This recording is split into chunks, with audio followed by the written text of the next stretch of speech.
Hello, happiness seekers. My name is Klaudia. Welcome to the Summer Break series at the Happiness Challenge. Summer Break series is all about short, practical episodes inspired by the science of happiness to help you rest, reset, and rediscover happiness this summer. And holidays are meant for rest, but switching off can be surprisingly hard. I'm sure you have experienced it as well, but I definitely need some time on holidays before I'm able to let go and just enjoy. So, today, let's explore why it is so tricky and share science backed strategies for truly unwinding during our treasured holidays. Let's dive in.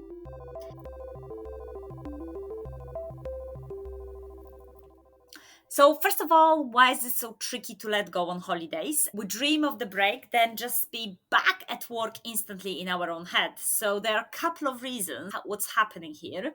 First of all, research shows that stress hormones like cortisol can absolutely linger in our body, making it hard to relax straight away.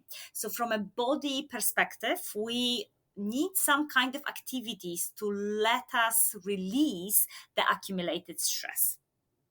And secondly, holiday routine is very different to our day-to-day routine, and it takes time for our brain to shift gears. So we have this tiny bundle of neurons in our brainstem called the locus coeruleus, and that bundle is a structure that acts like a gear level for our mental state. And in a gear one, our mind wander and is fully relaxed. In gear 2, we are very much focused and engaged. And in gear 3, we are hyper alert, ready to react to emergencies. And research shows that gear 2 is actually optimal for most thinking and problem solving, while gear 3, often triggered by stress or pressure, can leave us feeling overwhelmed and less creative. But also, what it means is that on holiday, we need to give ourselves permission and time to slow down and let our brain go into gear one. So, because day to day we generally operating in gear 2 and gear 3, possibly, it takes time for our brain to go into gear 1. So, I think it's really interesting to understand this and be compassionate towards ourselves when we go on holiday, that both our body and our mind need some time to relax. So, since switching off and truly relaxing on holiday isn't instant, intentional switch off strategies can help and can help our brain to go into that gear one more easily. So, some of the tips that I highly recommend and they help me a lot when on holiday are the following. So, first of all, set boundaries. So, I think it's very important to decide in advance whether you will be checking your emails, you will be checking your messages, you will be checking your phone, if at all. So, if you are in a situation that you need to be in touch with work, set times when you will be available and try to stick to those time slots if possible, so that you have times when your brain is able to go in gear one before jumping into gear 2 or 3, depending what's happening. But again, it's very important to remember that even if we limit the on time, if you like, our headspace goes away as our brain will think about the situation beyond the time. So really the best way is to set boundaries around, yes, I am truly away and I won't be checking work emails. I won't be possibly even checking any emails whilst on holiday. Second strategy is about creating a ritual. So try to start your holiday with a simple ritual that signals to your brain that, you know what, I'm on holiday and it's now time to relax. It might be that you start with unpacking, having a nice bath, going for a walk, going for a swim, but doing something that really tells your brain, I'm relaxing now. We're now going into that gear one. The third tip is about releasing the body stress. So, again, consider incorporating physical activities to releasing stress. So, this goes back to the idea that the cortisol tends to linger in our body. So, I personally often plan something more physical in the first few days of holidays, hiking, swimming, walking tour.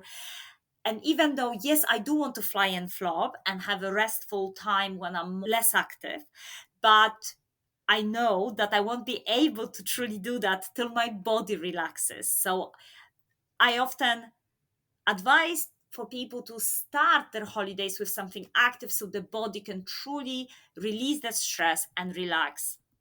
Tip number 4 is about engaging our senses. So, focusing on sensory experiences, feeling the sun, listening to the waves, really savoring the food. It very much helps us to be grounded in the present moment, and that can help our brain to relax. Number 5, practicing that self compassion. So, again, if you catch yourself thinking about work, if you catch yourself thinking about day to day life, gently redirect your attention without judgment to the present moment. Don't give yourself hard time that it takes some time to switch off. I already spoke about this idea of self compassion. This is really important that we just take time and go with the flow. The next step is about parking your thoughts. So, again, if anything comes to your mind, you can always put it down and park it to review it later.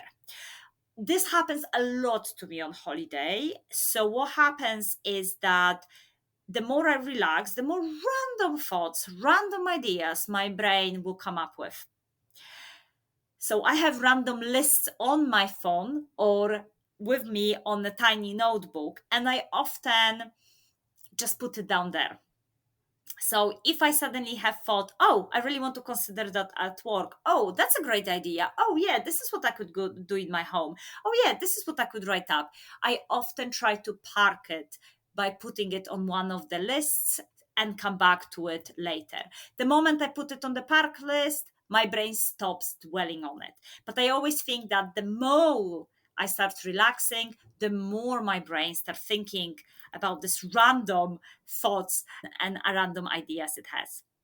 And the final one, it's about reflecting. So at the end of each day, jot down one thing you enjoyed or the moment when you feel truly relaxed. So again, describing things that makes us happy boosts our happiness, but also can help us to remember our holidays more vividly. And I think that's such a beautiful and important thing that we often feel that, okay, the holiday went quite quickly. But actually, research shows that if we sit down and reflect by the end of the day, describe some of the favorite moments, we will feel that the time is slowing down. And also, we will remember our holidays in more detail, which I think is absolutely beautiful. And that's what we need. So, really, I think it's very important to give yourself permission to switch off this holiday. Remember that the real rest isn't a luxury, it's absolutely essential for your happiness and well being. And be very much understanding that it will take time for your body and your mind to fully switch off. So thank you so much for listening. I wish you a very restful holidays. Before I say bye, some of you have messaged me asking whether you could see the chapter list of my upcoming book, The Alphabet of Happiness. And the answer is yes, of course. So if you subscribe to my Substack newsletter called the Happiness Challenge, you can search for a post entitled Exclusive Chapter Review. And you can there see the complete 26 topics that are covered in the book. But just to entice you even more, the A to Z starts with A for acceptance and being at peace with uncomfortable feeling, and finishes with Z for zest, kickstart your feel-good chemicals and rest well. And the book has lots of predictable topics, such as G for gratitude, which is very much about appreciating life with its flaws and all. K for kindness, make others happy without resentment, but also there are a few surprises, such as L for luck, creating golden opportunities in our life, and Y for yes, making good enough decision to manage regret. So thank you again for being curious about what's in the book. You can absolutely see the exclusive chapter reveal, and I hope you'll be pre-ordering your copy soon. Thank you so much for listening, and until next time, bye.